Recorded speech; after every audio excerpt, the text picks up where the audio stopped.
শফি আহমেদ সালমান, কুলাউড়া উপজেলা আওয়ামী লীগের প্রথম সহসভাপতি এবং উপজেলা পরিষদের সাবেক চেয়ারম্যান। আমি 27 নভেম্বর 2023-এ পদত্যাগ করে জাতীয় সংসদ নির্বাচনে নাদেল সাহেবের সাথে প্রতিদ্বন্দ্বিতা করি। আমি আপনাদের প্রেসিডিয়াম সদস্য সৈয়দা জেবুন্নেসা হকের আপন বোনের ছেলে। আপা, আমার বুক ফেটে চোখচির হয়ে যাচ্ছে। আমি 20 বছর ইউনিয়ন পরিষদের চেয়ারম্যান ছিলাম। আমার দুই ভাই, বড় ভাইও চেয়ারম্যান ছিলেন, মারা গেছেন। ছোট ভাই চেয়ারম্যান, তাকে কি পরিমাণ নির্মম নির্যাতন করছে এগুলো এই যে বিএনপি জামাতের ক্যাডাররা বাসা থেকে ধরে নিয়ে 9 তারিখ, আগস্টের 9 তারিখ রাত্রে সে পালিয়েছিল, কিন্তু ওই জায়গা থেকে ধরে এনে মারছে। রাত্রে 15 লক্ষ টাকা মুক্তিপণ দাবি করে পরে আমরা দূর থেকে বিভিন্ন ভাবে ধার কর্য করে 12 লক্ষ টাকা দিয়ে তাকে উদ্ধার করি। আমরা ভাবছিলাম হয়তো আমাদের বিপদ চলে গেছে। আর্মির ক্যাপ্টেন মেজর এবং আর্মির মেজর রিয়াদ এবং ক্যাপ্টেন আদনান, এই দুইজন সে নেতৃত্ব দিতে, সাথে ছিল জামাত বিন এবং আর্মির অন্যান্য সদস্যরা। 5 আগস্ট বিকাল বেলা আমার কুলাউড়ার বৃহৎ ব্যবসা প্রতিষ্ঠান মিতালি ফার্মেসি কুলাউড়ায় সরবরাহ করতো। আমি ব্যাংক থেকে 2.5 কোটি টাকা ঋণ নিয়ে ব্যবসা প্রতিষ্ঠান গড়েছিলাম। একটা একটা অস্তিত্ব রাখে আমার ওই বিল্ডিং এর। এরপর আমরা তো নিশ্চিন্ত দূর দূরান্তে আত্মগোপনে আছি। ওই 5 তারিখে সন্ধ্যার পরে আমার বাসায় হামলা চালিয়ে ভাঙচুর করে আমরা, তারপরে আমরা আমাদের মনের মধ্যে একটা সান্ত্বনা দিয়েছিলাম যে সম্পদ গেছে, যাক, নিজেরা তো ওরও বেঁচে আছি।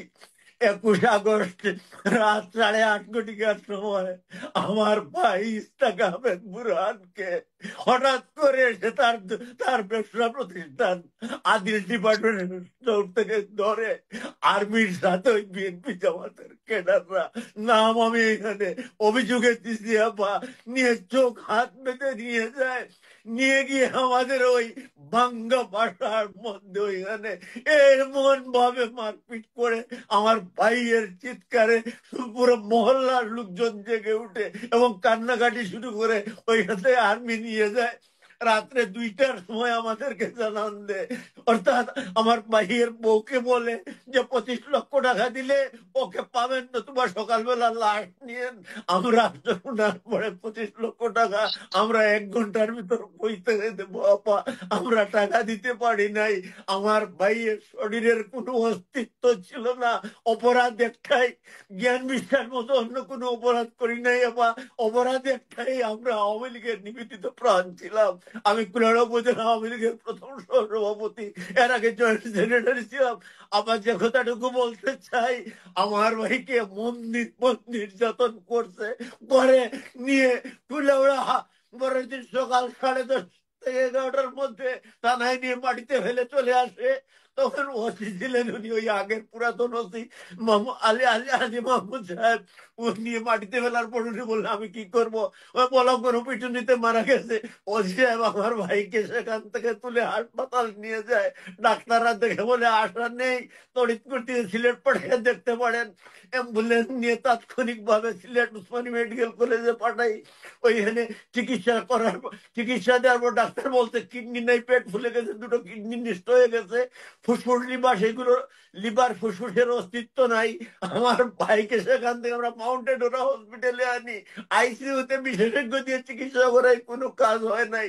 ইবনে সিনাতে নেই, ওইখানে বিশেষজ্ঞ চিকিৎসকের চেষ্টা করি, তাও হয় নাই। ওনারা আমার কথা প্রকাশ করে ঢাকা ফারাবি স্পেশালাইজ হসপিটালে নিয়ে যাই। ওইখান থেকে বিভিন্ন ভাবে টাকার ওই জন্য, হ্যাঁ। আইসিইউতে চেষ্টা করি, আপা আমার ভাইকে বাঁচাতে পারি নাই। আমার ভাই একদিন মাত্র কথা বলতে পারে। ধরো আমার ভাই, আমাদের অপরাধ একটাই আপা, আমরা আওয়ামী লীগ করি, আমরা ব্যবসা করে আমাদের আওয়ামী লীগ আবার ফিরে আসবে। আবার শুধু এটুকু বলতে চাই, সব বিচার করবে, আমরা সব বিচার বিচার চাই করবো, ধৈর্য আপা। ধরো, আপা, ধৈর্য ধরো, আমরা সব বিচার আপনার করবো, হ্যাঁ। আল্লাহর কাছে প্রার্থনা করি, আল্লাহ আপনাকে শোনো, এত শারীরিক অত্যাচার সুস্থতা সহ্য দেন, হবে না, আল্লাহ সহ্য আপনাকে করবে না। দীর্ঘায়ু দেখ ধৈর্য আপা, ধরো আমরা তুমি। বিচার চাই আমি আপা। আছি, তোমাদের জন্য আছি আমি। জি সফি, আমি আপা, তোমাদের জন্য আছি, আমি বেঁচে আছি, জি আমি আপা, বেঁচে আছি। আল্লাহ আমাদের বাঁচায় শরীরে রাখছে, বিচার আমরা করবো। কেউই বাড়িতে নেই, আমরা সবাই পলাতক, আমরা না, আত্মগোপনে না পরিবারের বলা তো থাকবো না, আমরা এখন বেঁচে আছি, আমরা আসবো। আর পলাতক থাকবো না। ঠিক আছে, ধৈর্য ধরো, দিন অনেক আসবে। কথা বলার ছিল, ধৈর্য আপনার ধরো। এইভাবে বলা যাবে না। আল্লাহ না যদি না, আপনাকে দেশে আনে, ভালো এক থাকবো। মাস শরীরে আমার ওইগুলো সমস্ত স্থির চিত্রগুলো আছে, আমরা আপনাকে নজরুল ধরো। দেখাবো জি, আল্লাহ। প্রিয় নেত্রী, আপনাকে ধন্যবাদ। আর সফিয়া আহমেদ সলমান, আপনাকেও ধন্যবাদ। আমরা এমন 5 জনের কথা শুনলাম হ্যাঁ, ঠিক আছে। যারা অবাধ ও নিরপেক্ষ তথ্য প্রকাশের বদ্ধপরিকর দৈনিক কুলাউড়া সংবাদ।